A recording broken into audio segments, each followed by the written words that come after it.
So now let's say we are given with this function. We have function f to be 3x squared over x minus 1. And we want to find whether this is an increasing function or decreasing function.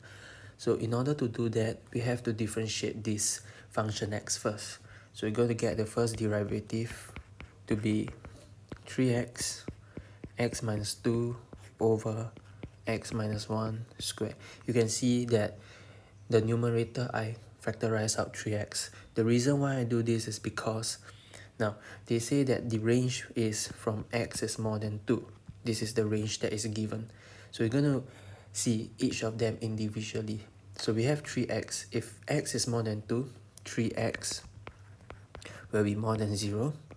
Likewise, my x minus 2 will also be more than 0, because if x is more than 2, that will be more than 0.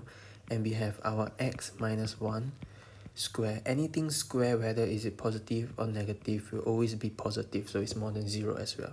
So since everything is more than 0, I can conclude that my function x is an increasing function. So this is how you show that if a function is increasing or decreasing. Okay, and the next part, let's say we want to find the domain and the range of this function x. So what we can do is we can first sketch the graph using our graphic calculator, and this is what you get. You get something like this. It goes this way, all the way up. So the first thing to find is this coordinate. So to find that coordinate, we know that we start from 2. X is more than 2. So the x coordinate is 2. We do not know the y coordinate.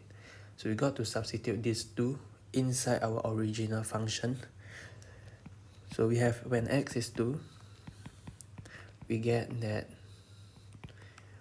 function x, this will give us 12. This means that the y-axis, the y coordinate is 12, and this is 2.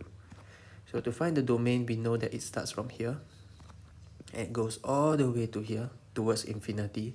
So for our domain, for the domain, we'll be getting 2 to infinity, right? Okay, and then for our range, we know that it starts from here and it go all the way up. So this we'll be getting from 12 to infinity.